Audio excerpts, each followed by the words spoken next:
I am back with my daughter to give you another segment today on some plant-powered cooking. And today I'm bringing you a burger recipe. It is my Mediterranean bean burgers. Yummy. And that recipe is in my cookbook, Let Them Eat Vegan. That book has a whole chapter on burgers because I know that, yes it does, you look really puzzled. Oh, it does? Yeah. It has a whole chapter because when I was writing the book, one of my friends said to me, you know, my kids don't like burgers, they are too spicy and they don't hold together.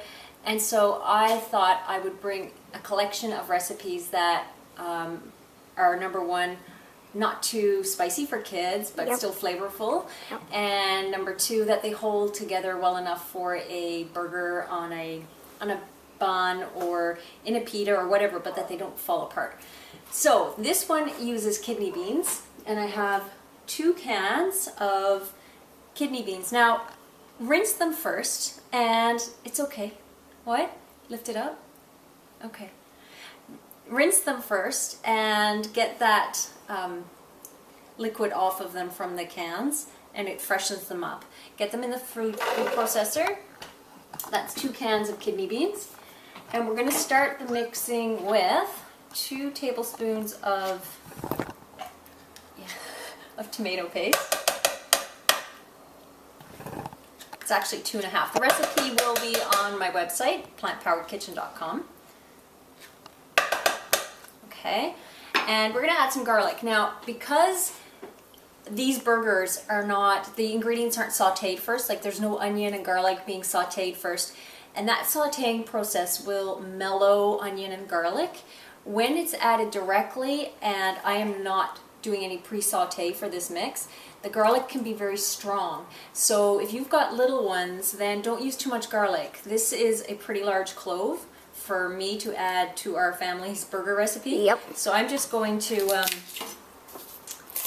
cut that down a little bit because my kids will taste it. They'll say stingy. Our 3-year-old will go stingy hot, and that's about even a little bit less because I know my kids. About that much. You can use more or less, but again, like I said, the only cooking that garlic is going to get is when we actually fry the patties or bake them in the oven. So we're going to puree that first. Also some vinegar. We've got 1.5 tablespoons. Red wine vinegar, or, oh, that was a little bit much, or balsamic. Oopsie. That's okay. Oopsie.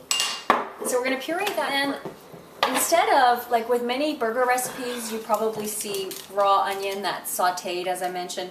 Here I'm using some green onions. Ew. And I'm actually going to use the ends which are not as green, but more the whitish ends. I don't have certain bunches of green onions. You'll notice like some of them will have very thick, long white ends. These ones don't. So use what you've got. If it's more of the greenish portion, then use that. If it's more of the whitish portion, you use that. Just go with what you have, and that's 3/4 cup. So.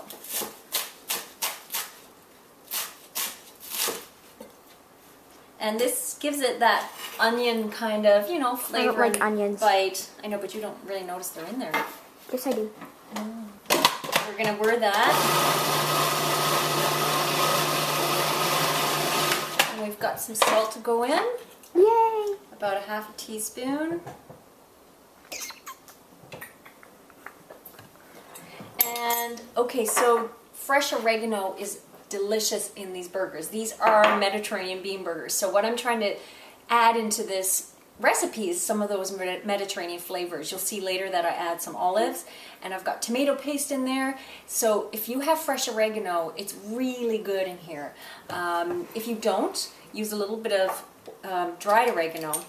In general, I don't always like to substitute the dried oregano. Me neither.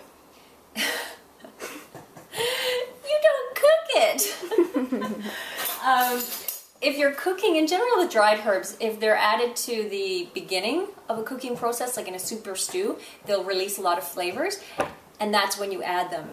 For fresh herbs, they're really good added to the end of a dish so that they don't lose their potency. So here, the recipe calls for about 2 tablespoons of fresh oregano. I'm just going to add about a teaspoon, maybe a teaspoon and a half of dry, and I Half a really teaspoon. wish I had fresh, but I don't. But instead, I'm going to add some fresh parsley, I don't like parsley because that either. will add some of that. Well, you like it in the burgers, you just don't know it's there. That's the sneaky mama trick. You're nice. You love these. These are one of your favorites, right? You're nice. No.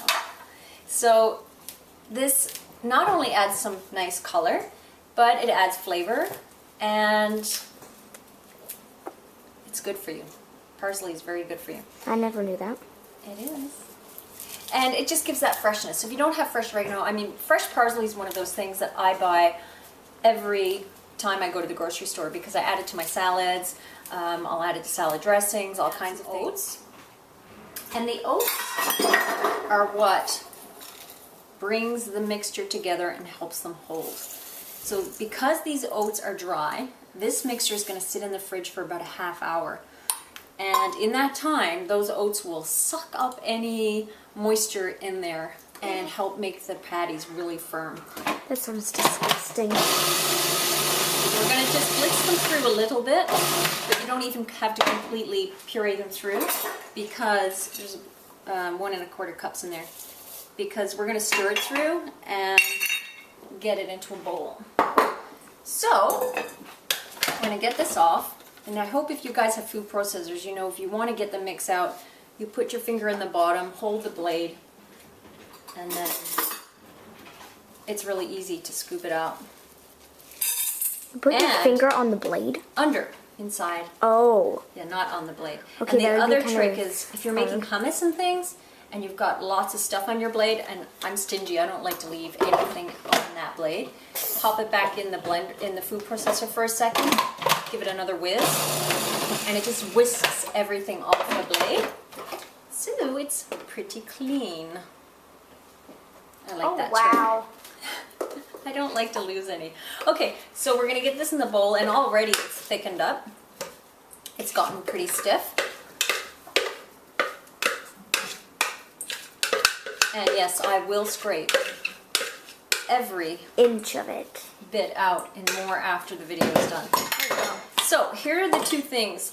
In my family, 2 of our daughters do not like olives. One loves them, the one that's behind the camera clearly. So what I do with this mixture is, before I shape patties, and I also add some red pepper, because that's also part of the whole Mediterranean theme. That is really good. Ew. But my girls don't like bits of Peppers. red pepper. They don't always know when I hide it, but so I will shape a patty first. So the idea is to refrigerate this for about a half hour, and then shape. So these are like mini, like I said, mini sliders. Yummy. I like sliders. And I have these little whole wheat buns. That are awesome. Super good. And then you can add whatever condiments you like. I mean, you know, obviously the kids like ketchup and Avocado. Avocado. Our daughter loves avocado on them, and it actually goes really well because you've got the olives and some of the, you know, strong tasting components in there with the oregano, and the avocado's really cooling and creamy, and it's yummy.